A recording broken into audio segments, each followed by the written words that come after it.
we're back. Welcome to Weeping Woods, presented to you by me, Malcolm McCarb, and my much more illustrious colleague here, better known as Biggie. Yeah, it's been a few weeks since we did one of these, but we're back with a vengeance now in 2016, and we've got lots of albums to review. So we thought it'd be a good idea to Go old.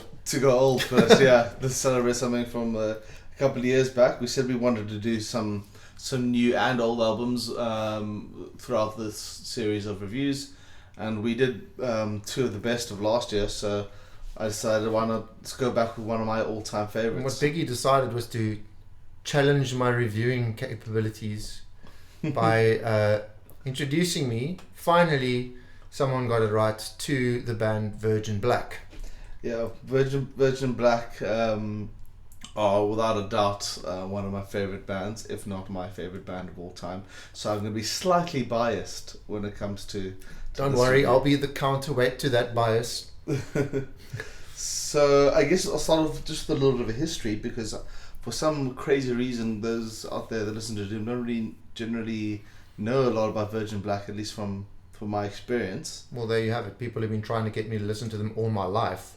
I'm like this Doom protagonist, and it's never really like caught on. People go, "Oh, I know what you like. Yeah, you got to listen to this band." And I was like, "Yeah, okay." And then moving on. I think maybe it's because they've had such fragmented releases, so to speak, over the years, that it's not like a My Dying Bride or Paradise Lost, where you just like every year or every 2 years you're gonna get an album out of them. Whereas here, I mean, they've been around since 1995 and they've released 4 albums. You know, it's Jesus, that's pretty doomy. yeah. So but you know, it's quality over quantity, is what I say. So you're talking, they're like the tool of the Doom world. Pretty much. Okay, so they were founded in 1995, as I said.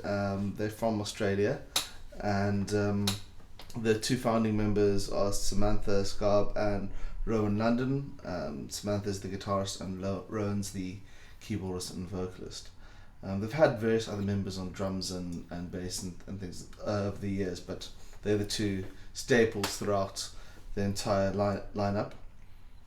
Today we're going to be reviewing Mezzo Forte, which Requiem. Well, it's Requiem Mezzo Forte is the full title. It's part of the Requiem trilogy.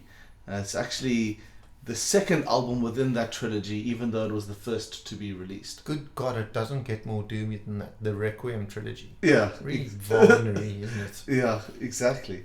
I mean, the classical influence within Virgin Black is very, very obvious from the outset. But I guess we'll get into that once we start tackling the music. So this is the second part of the trilogy. The first is Pianissimo, which hasn't been released yet to this date, and the third and final part of the trilogy is Fortissimo, which was released back in 2008, which is a great album in its own right as well. But that's the review for another time. So I guess the big thing with this band, and particularly this album, is I think we'd probably be amiss if we didn't tackle what a requiem actually is when it comes to you know, the whole theme behind this album. And so if you look up a quick search online of what a requiem Can is, I guess what it is? Go. It's like a funeral mass. Yes, that's quite right. Oh, damn, they steal all the fucking good ideas before I can get them out in my own band. Yeah, so basically it's something that those that are Roman Catholic or Anglican will be very familiar with, but a requiem is a funeral mass. And I mean, there have been many composers out there that have written requiems, from Mozart to Berlioz, to whoever, you know, and this is Virgin Black's take on that whole idea, but obviously done through doom metal, which so it doesn't get more fucking dark and doomy than that. I disagree. Okay. I mean, in theory, it is dark and gloomy as fuck. But I think we'll leave that part of my opinion to the actual reviewing of the music. Okay. But in theory, yes, absolutely. Yes. Trying to do Requiem-y type stuff. Okay, well, let's see where we go with this. I guess we'll tackle it song by song. So obviously, when it comes to a Requiem, you're gonna have major religious influences within your album, and well, it's very, very obvious from the CD. You know, when you read the lyrics, from the atmosphere, everything. That there's a major religious thread through the entire thing. Yeah, exactly. And I guess that's always been evident in all of their previous material as well. And the subject of what the band's religious beliefs are has always been a point of much discussion. But I guess at the end of the day, I found some excerpt of when they were asked what the meaning behind the band name is and the band in general. They said the name Virgin Black is the juxtaposition of purity and humanity's darkness. I think that's quite a apt description of what it is, and if you think about it from a religious context as well, it would make quite a lot of sense. Mm-hmm. Those polar opposite images are very evident, which we've spoken about before in bands like My Dying Bride, with their use of religious images and things. So maybe just I think it's prevalent. I think it's prevalent in the entire genre. Yeah. I guess we can kick off with the first track. Well, let's just let's give it a little bit of an overview of the album from my point of view. Okay. Like I said earlier, people have been shoving this down my throat forever, and it's just not stuck. It's not my cup of tea, essentially. But what I got to say about this album is that I listened to it the first time and I thought, Biggie, you bastard, how am I going to say anything nice about this? And then I started getting, despite myself, I started getting more and more into it. It's a grower. It's definitely, and also as the album progresses, it starts off and you're like, they have all this sonorous kind of choral work, and what it reminded me of immediately was that's what makes doom is the combination of that very classical somber, mournful orchestration with some like really heavy dirgy guitar and then also, like we discussed earlier, the sort of more poetic element of the lyrics. So I found that, the first couple of songs, it was like they took all that stuff out, all the heavy guitars and all the cool lyrics, and we're left with its church bells and stuff, like, fair enough. Later on in the album, when the guitars and stuff started making their presence felt more, I started feeling more at home. I was like, right, this is starting to be more like what I'm into, but this is now a reflection of my personal taste. So basically the whole album was like that, and they tend to have an approach to making music where they sort of use one instrument at a time. They'll be like, and also long chords, and then another long, and that's all, the ingredients. But I found that they didn't layer things very much. Very, very rarely did they get into a place where it became big, where there was like orchestration and choral sort of choirs and guitars, and like, it sort of meandered along a little bit without really getting big, without really getting like introspective either. So that thing that you were saying, the highs and the lows, there wasn't a lot of contrast. Well, I think their style, and it's one that I love, and when I write music, it's generally along these lines, is very minimalist, and what my whole sentence in one word. And it's kind of maximizing the effect and overall theme with as little as possible, and to me, this is why I love it, because it's kind of, it's just, I don't know, I find it so simply beautiful, if you know what I mean. Yeah, but that's what it is. It is simple and it is beautiful. Yeah. The other thing, just on one last point, as an overall sort of view on the album, musically it tends to be more like a score to a movie than it is an individual song. Throughout the album, it all sounds very much in the same vein. Yes. I mean, I kept on expecting a fucking crucifix to come shooting off a waterfall kind of thing, you know. But that being said, but that's what it is. It's very theatrical. Yes. And then one last sort of overall thing. It was almost positive sounding in parts. Of course. Very rarely did they actually tap into that dreary, wretched sort of sound aspect that is so prevalent in bands like My Dying Bride. And I think, and I could be wrong, I mean, what am I? I'm not a musician or anything, but I think that they use a lot more majors than we used to. Yeah, I think okay, so from two things. I think, first of all, the way I look at Virgin Black, especially this album, it's a classical album with doom metal influence and not the other way around. Anecdotes. Right. You know. Whereas, you know, what we used to is probably doom metal with classical influences. Yeah. You know? So they use it more for as an effect to create an overall sound.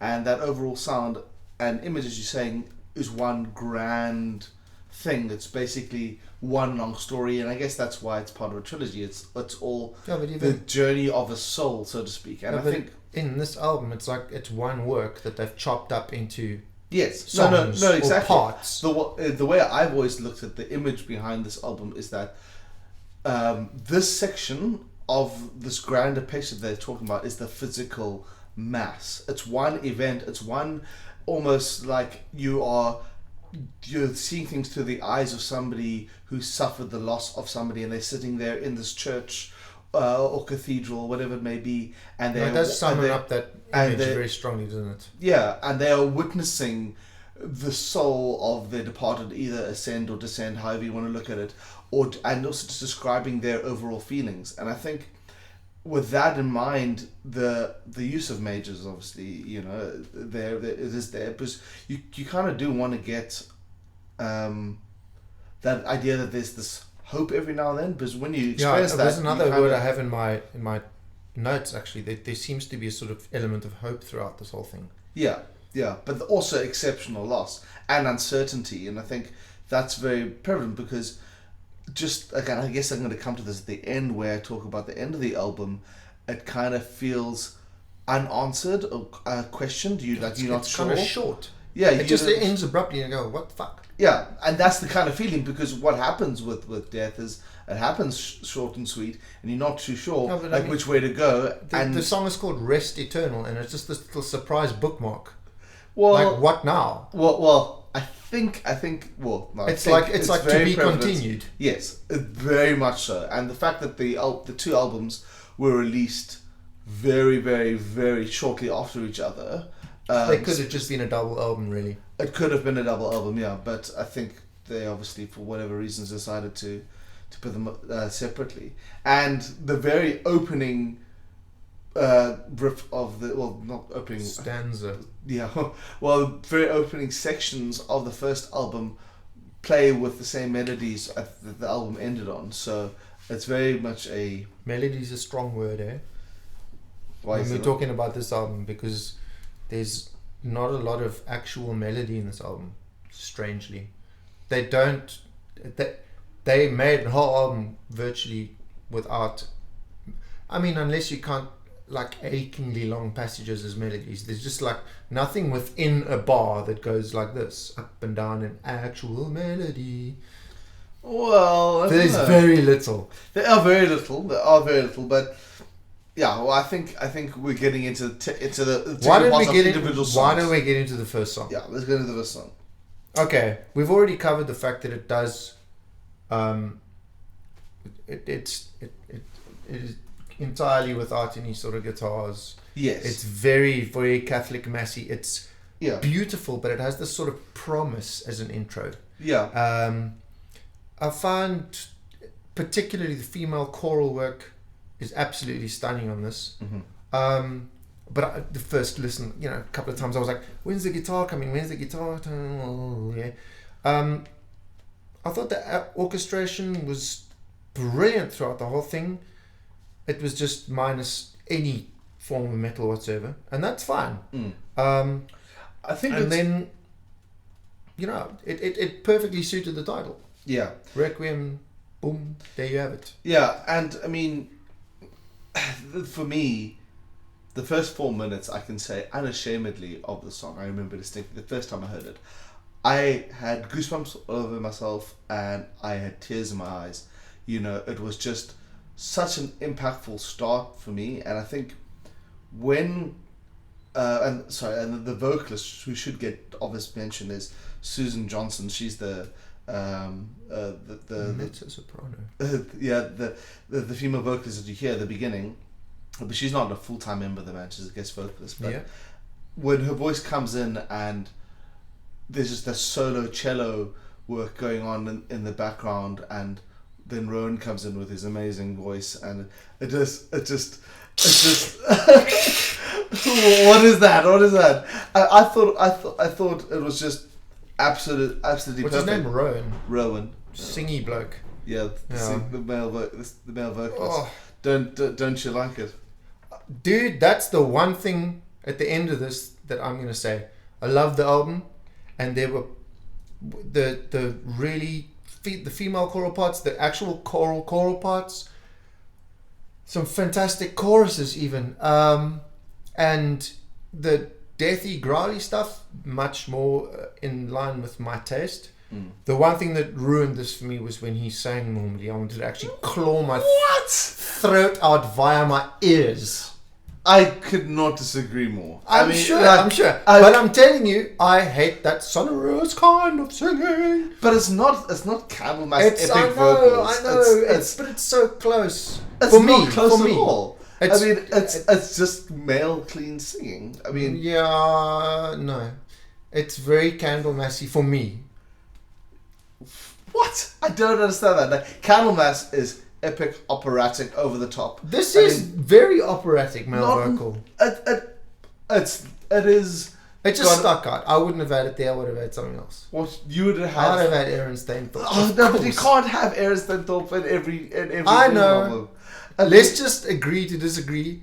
I can't stand the dude's voice. The normal voice. I mean, for me, the voice and his voice is one of the key factors in my time in Virgin Black, and why I actually like them that much. I mean, it's just it's like it's a cornerstone of the I like the everything about this band except that part.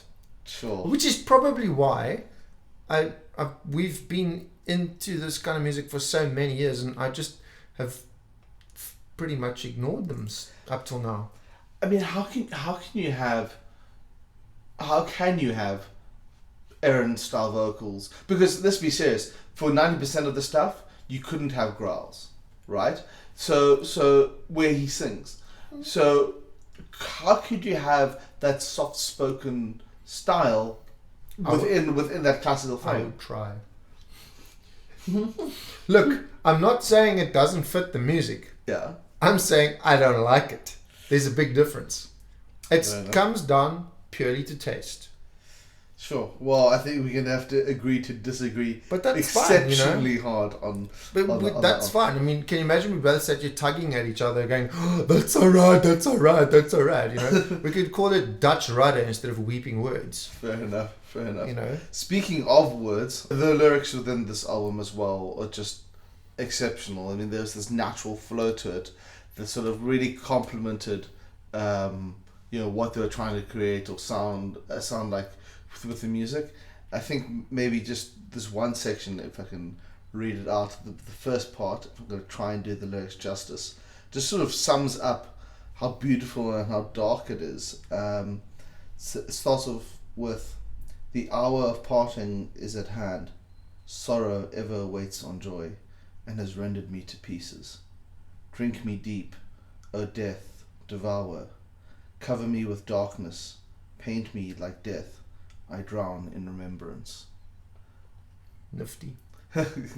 pretty fucking dark for what, if you imagine, at least in my mind, it's like that opening part of a funeral, you know, where you're sitting there, maybe there's a whole bunch of, well, even few, but maybe a whole lot of family members and things sitting around, and it's that the doors open and you just get that weight pours over everybody, and it's sort of tangible, you know. That's sort of how I see the start of it, yeah, maybe that's why there would be a big choral entrance and not guitars for that. Yeah, no, absolutely. The first song, in terms of what it adds to the album, is perfect because it actually is an intro. Yeah, it's very musical, very classical. There's nothing in it that alludes at all to the fact that this is actually a metal album. Yeah. Which brings us probably to the second track, if you're finished with the first track, In Death. I was kind of hoping that, wow, it would come in with a big bang of guitars, but that's probably just because I abuse guitars for a living. I found it kind of dead can dancey in the beginning. Okay. And by that I mean also he was kind of Brendan Perry vocal a little bit, which was the highlight, other than the fairly impressive growls that he pulls out later. And at that stage, the first time I listened, I was still not quite convinced. Okay. And then it's the first time you hear and then the guitar style. It really does come in, bang, wall of guitar and some growling, and I was like, okay, right, now I'll start listening to this as well, a little bit more intently. Yeah. It hadn't grabbed me yet. That was the point at which the album grabbed me. And then I think I thought all the parts of that second song were pretty cool. Yeah. Like really, you know, just in a sort of standard, overly orchestrated, underly, you know, not technical death metal, just like very doomy, very atmospheric. Yeah. Lots of great orchestration. And their parts just sort of work really well throughout that song. For me, even though there are songs where the Adelaide Symphony Orchestra played more intense and more technical stuff or longer pieces, I felt that it worked the best in this song. It just had the right timing at the right place, and it just rounded off everything really well, and combined with the guitars and the drums and everything. Yeah, it was a fairly big sort of presence, both the orchestration and the guitars. Once again, it got to a stage where he bust out the normal vocal, and that immediately was like, oof. But that was a very short period, and then it went back into this like really great song. For me, you know. And it was very quickly. It is a very, you know, it's very slow, but it's also, I just, you know, something really cool about the chord progressions and it takes the feeling that's already been created by the first song and builds on it perfectly. I thought the progression of the songs in the album were perfectly sorted out. Yeah, except for the ending, as you said. Yeah, but that's nice because it leaves you with, keep them wanting, you know, like let them guess what's coming next, kind of thing. So that leads into the next song, track 3, Midnight Hymn. For me, there are two things that stand out in my mind. If I'm building on this image of an actual mass taking place, it would be where the mass is underway, and it's sort of the part, you know, where lots of extensive prayers are being done and things. And what I really loved is the section where, just after Rowan says, you know, I grieve as the dirge is sung, and then there's this undertone of this like really soft whispers, like as if like almost like a church of people in prayer, which, to be perfectly honest, the first few times I listened to the album, I didn't even hear that at all. It was only one day when I was listening really loud, and then I heard this like subtle thing going on, and I turned the volume up, and then I heard, you know, there was the sound of prayers, and it was sort of like went on underneath the current of the sound, I thought it was really cool. Okay. I actually thought, especially at the beginning, that this one was the one that was the most like a film score for me.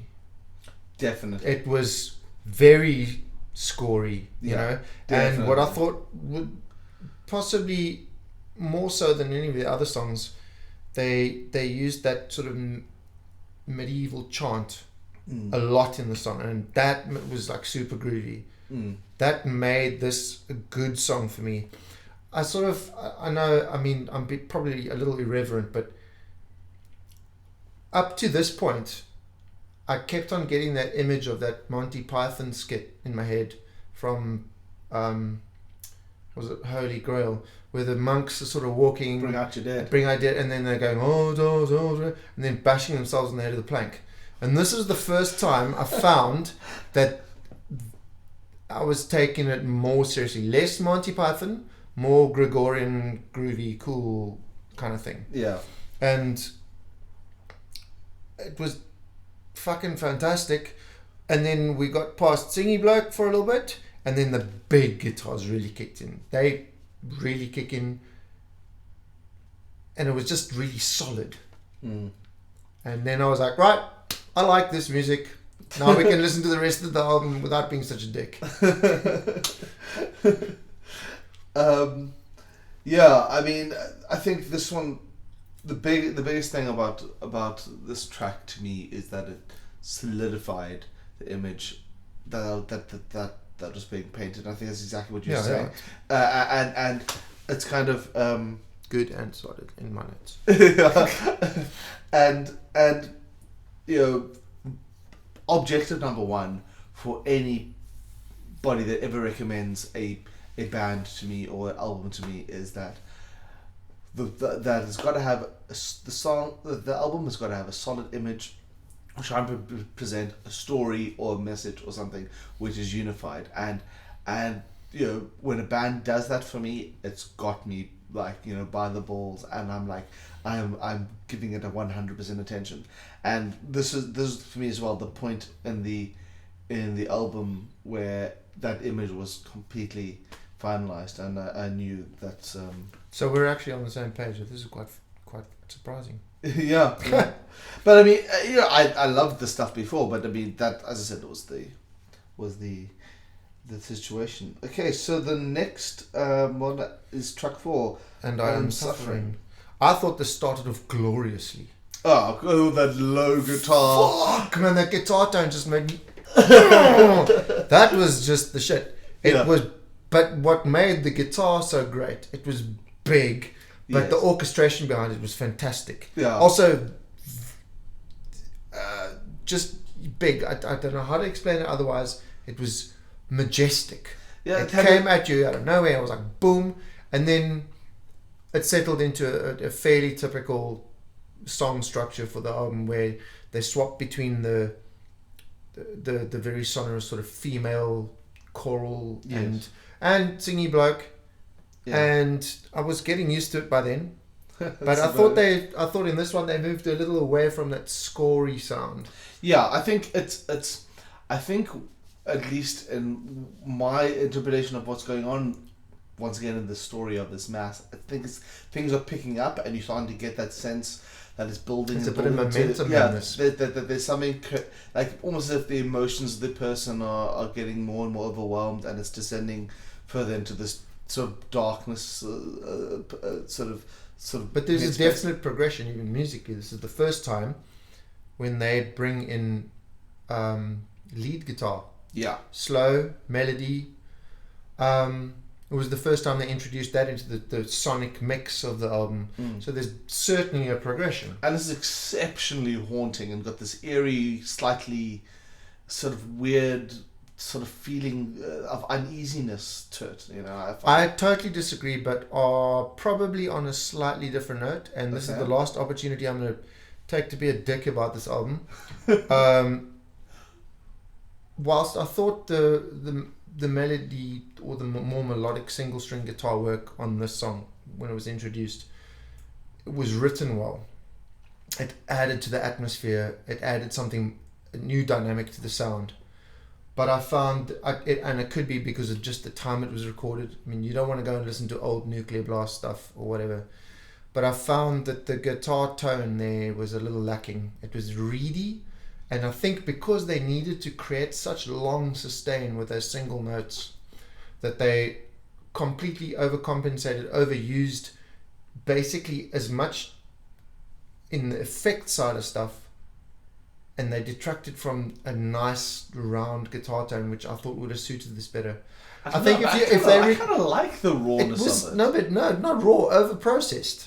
It was like those guitar tones were just. I don't Fuck, agree. I mean, there's so much reverb and delay and chorus, and there's a little bit of flange, and it's just like they had to build it up with so much effect to make it the tones last so long.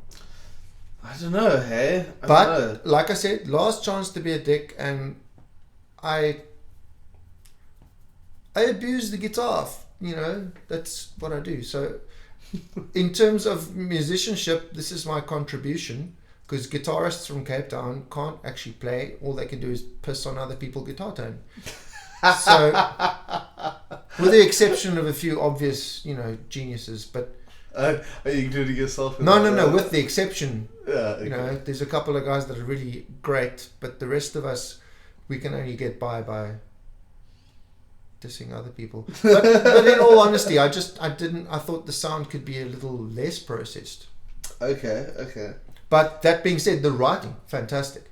The melody was subtle. It suited the music beautifully. It took it into new places. And I thought it worked very well with the vocal, etc. It was great. And even though you don't like the vocals, maybe you can agree or disagree, but I felt that Rowan's voice in this particular song was probably the most tortured and sorrowful out of all. I mean, the growls and the rest that come in. I think I got that near the end of the song. I really liked how the song built up near the end. But that reminded me a bit more of Elend. You're talking about that tortured vibe? That's very Elend. I don't know if you're familiar. We started doing that band. Elend. I've not listened to them before. It's symphonic orchestration, but it's so fucking dark and tortured and gloomy, it's not even funny. So I got a little bit of that near the end of the song from his vocal. So I will agree with you there. Absolutely. This is the one place where there was an authentic gloom, an actual despair. Because up until this point, there's a fair amount of it, but it's always interspersed with that slight kind of hopey kind of vibe that sort of sprinkles the whole thing. Well, I think that this part of the album and the latter part of it, because it's a very short one, but is obviously the most tortured and the darkest section of it for obvious reasons. And I think, as you said, like it's night and day in comparison to what's happened before. Which brings us onto track 5, which I'm sure is probably going to be your favorite. Oh no, wait, we'll get there. It's my favorite so far. Like I said, the album just keeps getting better for me. Okay. What I liked about this is that Singing Boy goes full growl. Yeah. And it's fucking ominous. He's got a fantastic, stunning growl. Yeah. It suits the music where it's placed. It was absolutely great combined with a very slow, steady, heavy guitar, but with a searing choral arrangement. And for me, this is the first time the drums actually started announcing themselves. As opposed to being accentuating things. A bit more urgent. Yeah. Because it's been complete funeral drumming up to this point. Yeah. It's like... I love it, but in terms of what I'm used to, maybe a little bit more interplay. This is where the drums start getting. This is getting interesting. This is the most death doomy song on the album. I would say it's got the slow, flippin' heavy guitars. It's proper majestic. Yeah, without being too poppy. It's not. Yeah, it's the darkest of the whole songs. Yeah. I think almost when we're looking at once again, there's that part where they sing that the judgment is at hand, almost as if, once again, the imagery like the flippin' heavens have opened up and there's this like chorus of chanting out the judgment of the soul is at hand and the soul's ascending sort of thing. I don't know. It is.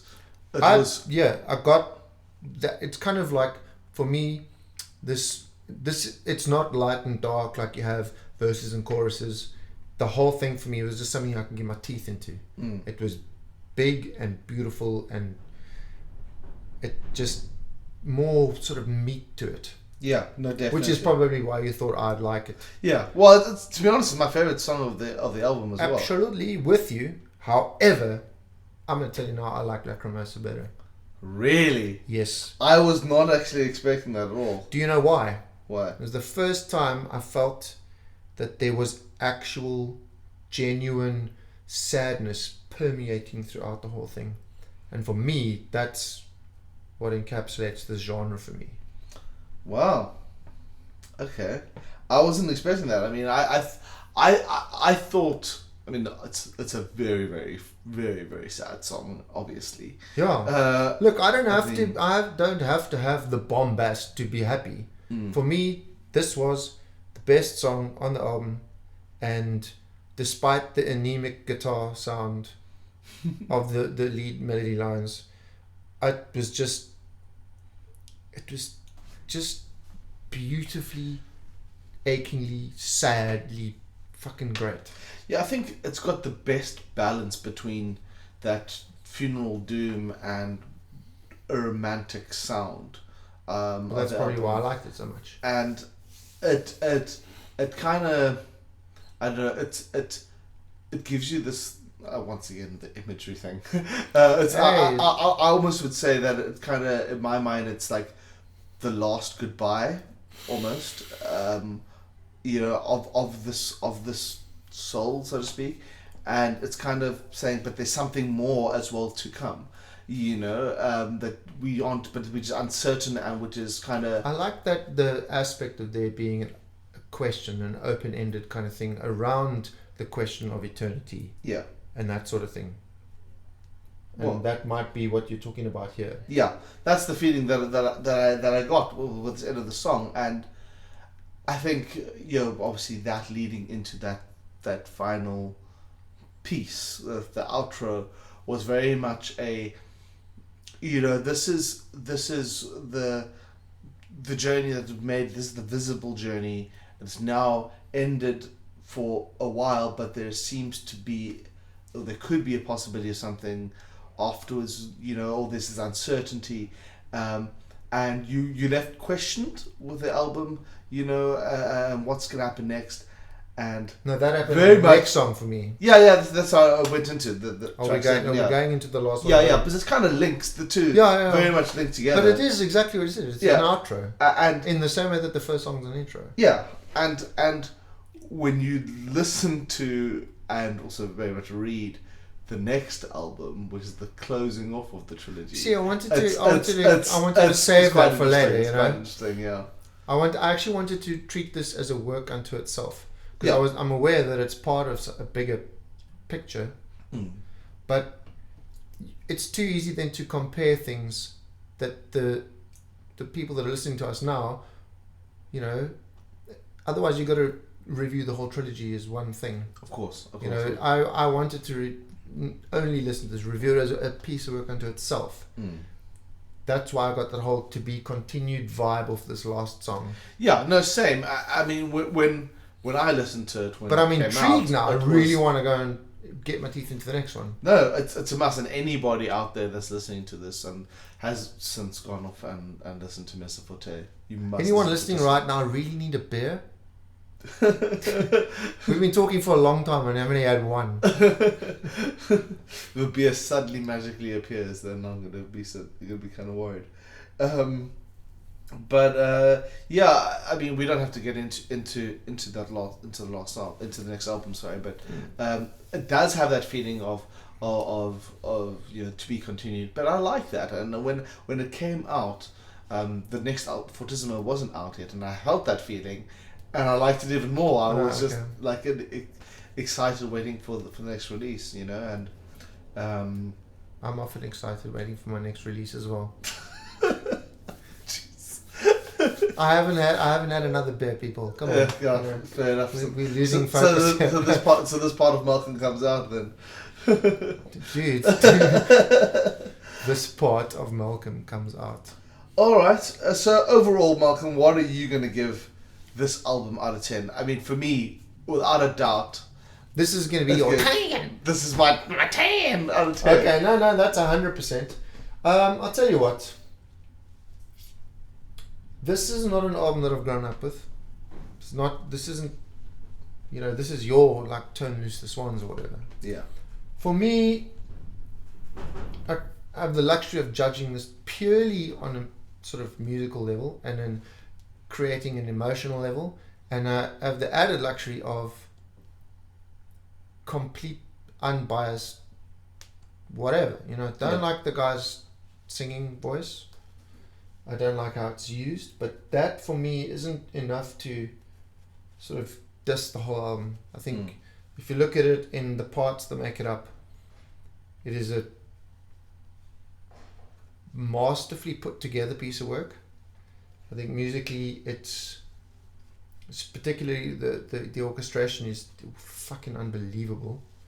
And then you can't judge something on how you would change it. Yeah. So for what it is, I'd probably give it, depending how generous I felt, either a 7.5 or an 8. Okay. I sort of expected a 7, so yeah. Well, you know what? I'm also, you got to look at the big picture in comparison. Albums that fall more within my taste spectrum. All the bands in the 90s that were coming out, and I was like fucking buying all the CDs of Enchantment and Celestial Season and all the Madonna Bride knockoff bands and stuff. If I had to put this up against Dance the Marble Naked, this is a better album. Okay. In honesty. I mean, whether or not it stands up to anything of my regular likes is another story, but I tend to give those slightly higher marks, don't I? So, sure. Fuck it, 7.5. Okay. No, I think it's a fair result. 7.5, and a big thank you to Biggie for finally breaking down my dick-headed absolute fucking refusal to like give this band the time of day before this. I think also once you listen to Virgin Black enough, I don't think I'm ever gonna get over Singy Bloke. You might. Not a chance in hell. And especially if you listen to the Fortissimo, which is pure growls, by the way. That's probably what you should have given me first. Yeah, but you gotta know your customers.